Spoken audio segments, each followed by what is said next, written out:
खुलुमबाय बेयो बड'लेण्ड इंखं टेलिभिजन दिनै 4 डिसेम्बर 2022 रबिबारखालि सानसेनि बरादखौ नोंथांमोननि खाथियाव लाबोदों आं सदानन्द दैमारिया।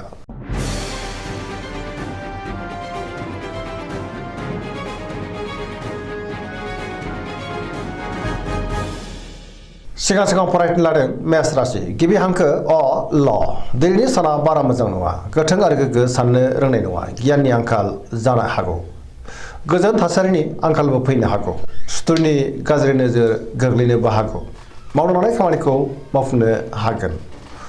गोसोखौ जोबोर गुलाय गुजाय मोननो हागौ देहाया मोजाङै थागोन बहानिफ्रायबो हरखाबै गाज्रि खौरांबो फैनो हागौ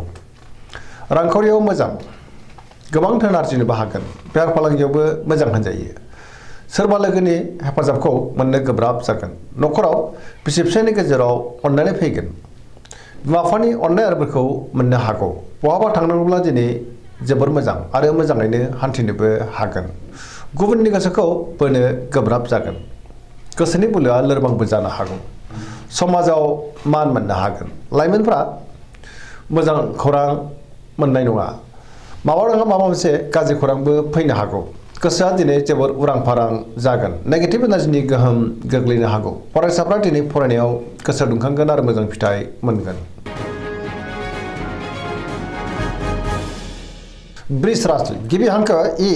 उ ब दिनैनि साना जोबोर मोजां गोसोखौ दिनै जोबोर गोजोननाय मोनगोन गोसोनि बोलोआ बांगोन मावनो लानाय खामानिखौ थि समावनो मावफुंनो हागोन समाजाव मान मोनगोन रांखावरियाव मोजां बेफार फालांगियावबो मोजां गोबां मुलाम्फा मोननो हागोन आयाबो बांनो हागौ न'खराव बिसि फिसायनि गेजेराव अननानै फैगोन देहाया मोजाङैनो थागोन अब्लाबो नाथाय जानाय लोंनायाव सांग्रां जानांगोन गुबुननिफ्राय हेफाजाब मोननो हागोन लोगोफोरनि अनसायनायखौ मोननो हागौ गोसोनि साननायफोरा जाफुंगोन बहाबा हान्थियोब्ला दिनै जोबोर मोजां आरो मोजाङैनो हान्थिनोबो हागोन पजिटिभ एनार्जिनि गोहोम गोग्लैनो हागौ मिथुन राशि गिबि हांखो क स दिनैनि साना जोबोर मोजां माबा मोनसे मोजां खौरां मोननोबो हागौ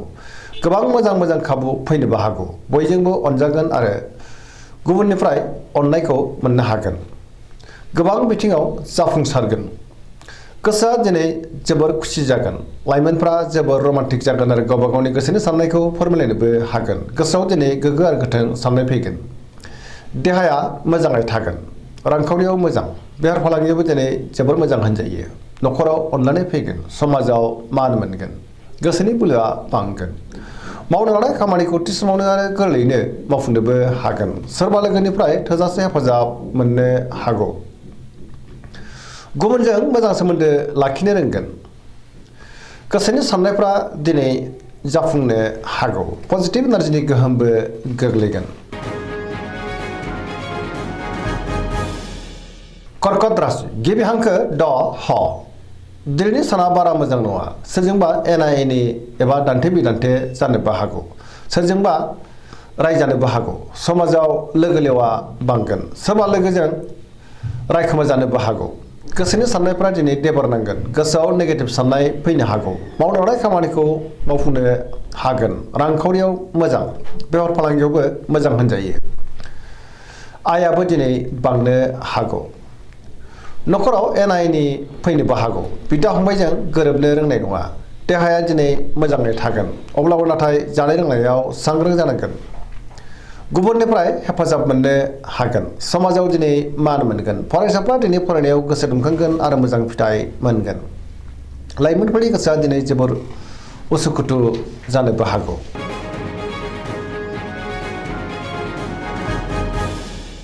सिंह राशि गिबि हांखो म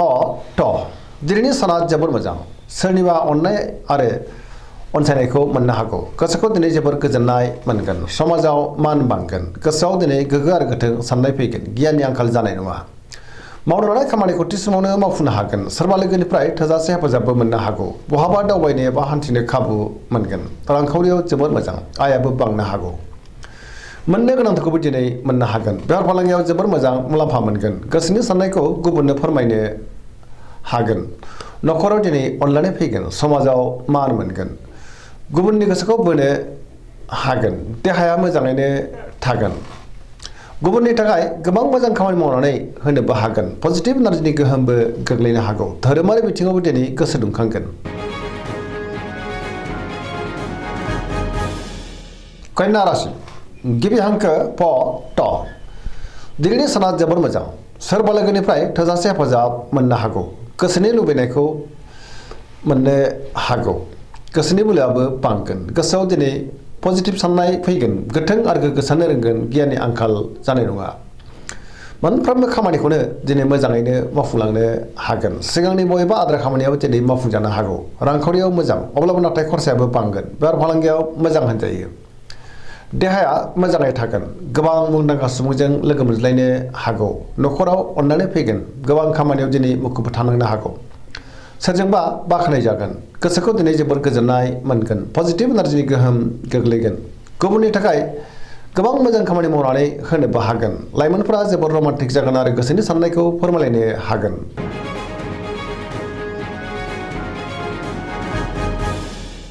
तुला राशि गिबि हांखो र ट दिनैनि साना बारा मोजां नङा गोसोनि साननाया जाफुंनो गोब्राब जानो हागौ गोसोनि साननायखौ दिनै गुबुननो फोरमायनो हागोन अब्लाबो नाथाय सानो हेयै बुंनांगोन मावनो लानाय खामानिखौ मावफुंनो हागोन देहाया मोजाङै थागोन रांखावरियाव मोजां बेफार फालांगियावबो मोजां होनजायो मोननो गोनांखौबो दिनै मोननो हागोन न'खराव बिसि फिसायनि गेजेराव एना एनि फैनो हागौ सांग्रां जानाया गाहाम समाजाव मान मोनगोन बबेबा हाबाफारियाव बाहागो लानो खाबुबो मोननो हागौ सोरजोंबा बाख्नाय जानोबो हागौ गुबुनजों नाथाय गोरोबनो गोब्राब जागोन सोरबा लोगोनि हेफाजाबखौ लानांनो हागौ गोदान थांखि लानो हागोन सेंग्रा सिख्लाफोरनि गोसोआ दिनै जोबोर आला खाला जानोबो हागौ गोसोआव दिनै नेगेटिभ साननायबो फैनो हागौ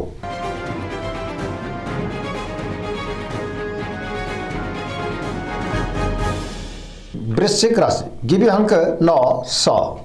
दिनैनि साना मोजां आरो गाज्रिनि गेजेरजों बाबेनलांगोन गोसोआव दिनै गोनो गोथो साननाय फैनो हागौ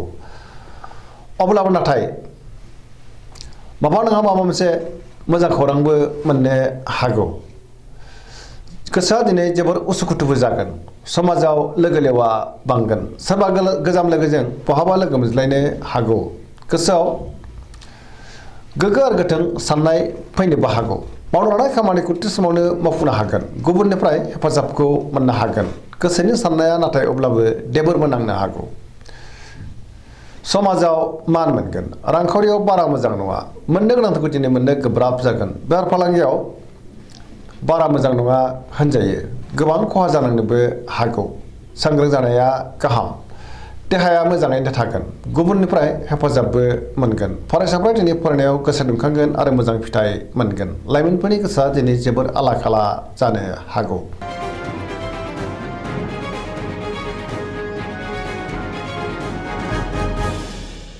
धनु राशि गिबि हांखो ध फ भ दिनैनि साना जोबोर मोजां गोसोआ जोबोर रमान्टिक जानो हागौ बयजोंबो गोरोबनो रोंगोन हरखाबै माबा मोनसे मोजां खौरां फैनोबो हागौ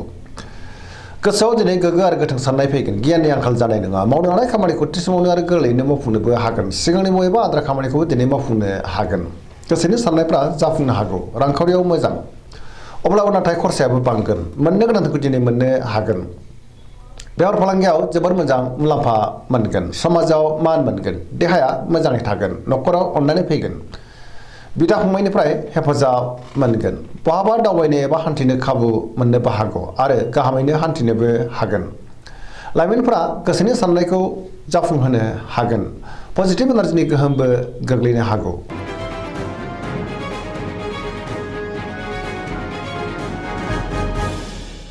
मकर राशि गिबि हांखो ख ज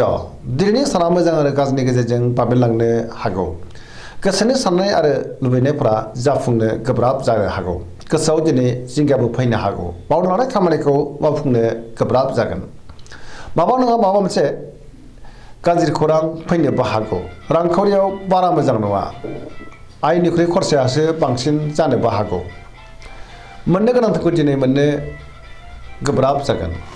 बेफार फालांगियाव गोबां खहा जानांनो हागौ सांग्रां जानाया गाहाम गुबुनजों मोजां सोमोन्दो लाखिनो रोंगोन मावनो लानाय खामानिखौ मावफुंनो गोब्राब जागोन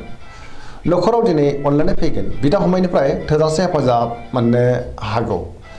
देहाया मोजाङैनो थागोन सेंग्रा सिख्लाफ्रा गावबा गावनि गोसोनि साननायखौ फोरमायलायनो हागोन फरायसाफ्रा दिनै फरायनायाव गोसो दुंखांगोन आरो मोजां फिथाइ मोननोबो हागोन।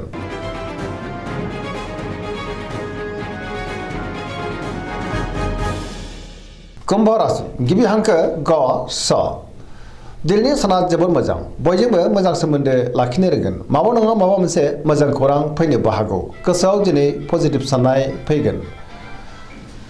गोसोखौ दिनै जोबोर गोजोननायबो मोनगोन मावनो लानाय खामानिखौ थि समावनो आरो गोरलैयैनो मावफुंनो हानानै दिनै गोसोआ जोबोर खुसि जागोन समाजाव मान मोनगोन गोबां मुंदांखा सुबुंजों दिनै लोगो मोनज्लायनोबो हागौ रांखावरियाव मोजां बेफार फालांगियावबो मोजां होनजायो देहायाबो दिनै मोजाङैनो थागोन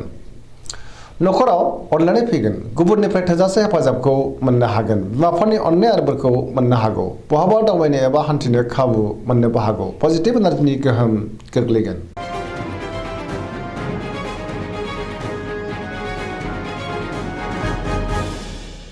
मीन राशि गिबि हांखो ड स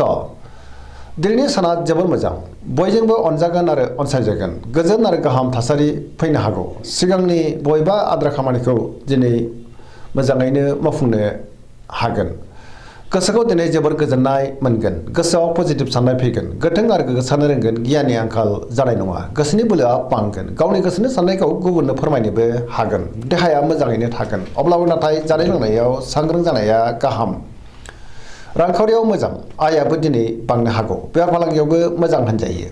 पजिटिभ एनार्जिनि गोहोम गोग्लैगोन न'खराव अनलायनाय फैगोन सोरजोंबा दिनै बाखनायजानो हागौ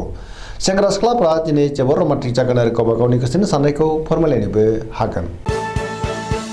दिनैनि राशि फरायनाया एसेनोसै जोबनायाव बेखौनो खावलायो जाहाथे नोंथांमोना सानफ्रोमबो जोंनि बे बड'लेण्ड इंखं टेलिभिजनखौ नायबाय थायो आरो साबस्क्राइब खालामो लोगोसे लाइक खालामो आरो शेयार खालामो एसेनोसै गोजोन्थों।